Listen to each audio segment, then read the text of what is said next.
Утро задает тон всему дню. Причем не просто на физическом уровне, но и на ментальном.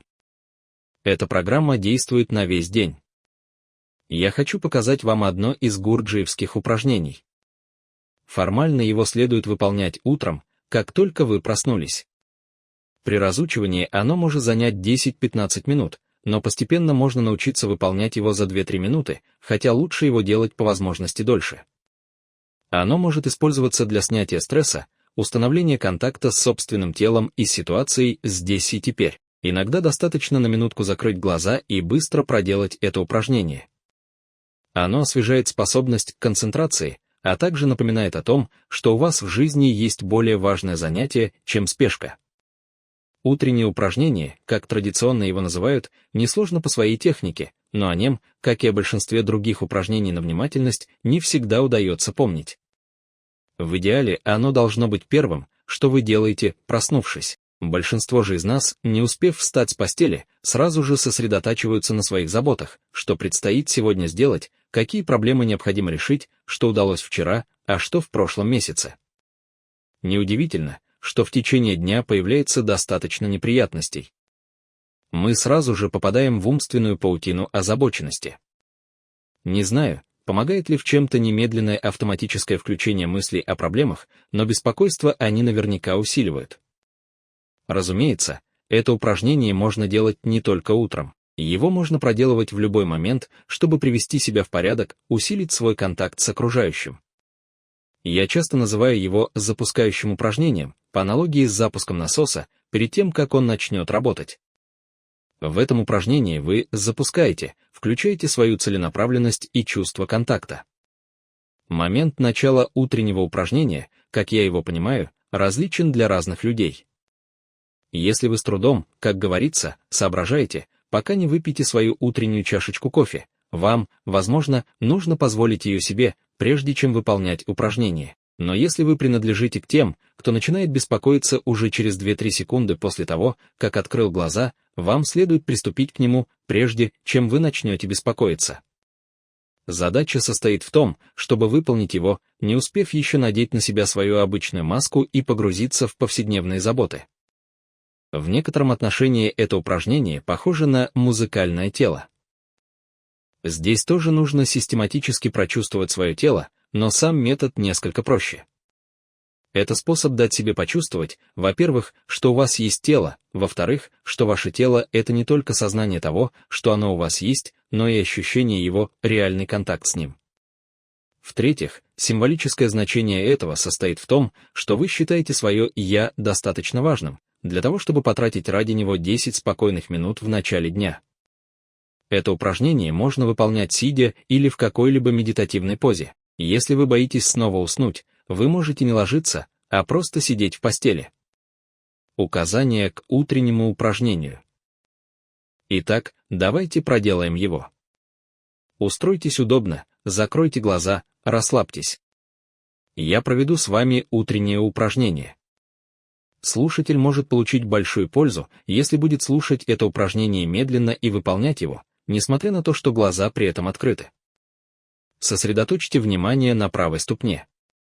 Я предлагаю вам открыть свое сознание ко всему, что вы можете почувствовать в своей правой ступне в данный момент и в другие моменты. Нет никакого особого ощущения, которое вам следовало бы искать или стараться вызвать. Просто нужно сосредоточиться на том, что есть. Вы можете почувствовать пустоту, как будто там ничего нет, либо это может быть покалывание, тепло или холод. Это может быть болезненным, нейтральным или приятным. Что бы вы ни чувствовали в своей правой ступне от момента к моменту, это нормально. Откройте свое сознание к прочувствованию того, что там есть, так ясно, как только можете. Я предлагаю вам, что называется, смаковать ощущения в правой ступне, как будто это вино или что-то в этом роде, которое любимый друг предложил вам, сказав: «Прочувствуй это нечто особенное».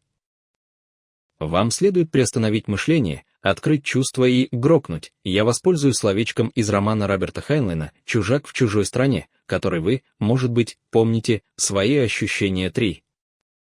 Переместите свои ощущения на правую лодыжку. При этом вы можете по-прежнему быть сосредоточены на ступне. Но теперь сосредоточьтесь и на том, что происходит в лодыжке. Если вы мысленно унеслись куда-то, то вернитесь к тем ощущениям, которые в ней есть. Когда вы будете делать упражнения сами, то по достижении хорошего контакта останавливайтесь на каждой части тела по несколько секунд, чтобы прочувствовать, что там происходит, затем переходите к следующей части. Теперь переместитесь к правому колену и бедру и прочувствуйте, что вы там ощущаете. После этого перенесите свое внимание на правую ладонь и зафиксируйте свои ощущения. Теперь прочувствуйте правое предплечье, посмотрите, какие ощущения или, может быть, конфигурации ощущений имеют там место. Затем просмакуйте, так сказать, ощущения в верхней части вашей правой руки. Помните, что нет правильных или неправильных ощущений, надо просто чувствовать все происходящее от мгновения к мгновению, не думая об этом.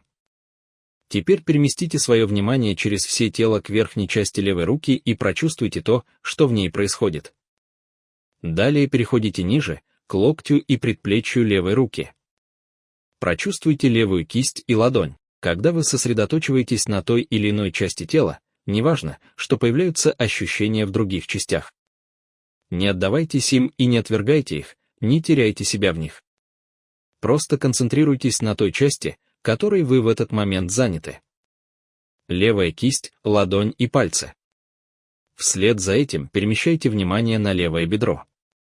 Отметьте здесь свои ощущения. Теперь вниз, на левую лодыжку, и еще ниже, на левую ступню. Далее я предлагаю расширить фокус внимания и прочувствовать одновременно обе ступни и лодыжки, и оба бедра одновременно.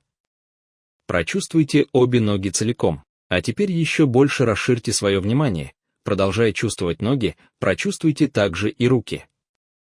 Итак, вы ощущаете одновременно и руки, и ноги. Продолжая чувствовать и то, и другое, добавьте активное слушание имеющихся в этом зале звуков. Слышание превалирует над кинестетическими ощущениями, то есть ощущениями, связанными с телодвижениями, так что большая часть вашего внимания уделяется именно слушанию. Я предлагаю вам одновременно слушать и чувствовать и руки, и ноги, слушать в том смысле, что вы открыты к тому, чтобы услышать те звуки, которые могут быть услышаны в данный момент. Вы не услышите тут ничего особенного, и вам не нужно слушать каким-то особенным образом, просто слушайте и чувствуйте свои руки и ноги. Такое слушание и одновременное чувствование рук и ног или всего тела может быть уже само по себе полезной формальной медитацией, но мы сделаем это полуминутной частью утреннего упражнения. Через некоторое время я попрошу вас еще больше расширить объем своего внимания и медленно открыть глаза, продолжая одновременно с этим активно слушать звуки и чувствовать свои руки и ноги. Зрительное восприятие мира — наше доминирующее чувство, так что оно займет большую часть внимания, примерно 50-60%. Наверное, около 30% займет слух и около 10% ощущения в руках и ногах. Итак, медленно открывайте глаза, продолжая ощущать руки и ноги и слушать звуки, которые здесь имеют место. Теперь, когда вы открыли глаза, я предлагаю вам посмотреть на все активно. То есть не просто таращиться на что-то, а активно, с любопытством рассматривать какой-либо предмет в течение нескольких секунд и затем на несколько секунд перевести глаза на что-нибудь другое. Я в шутку называю это техникой бегающих глаз, что необходимо, когда вы начинаете практику. Если вы долго смотрите на что-нибудь, в вашем уме появляется нечто вроде тумана. Смотрите осознанно, не просто устремляйте взгляд в определенную сторону. Смотрите сначала на одну вещь, потом через несколько секунд на другую.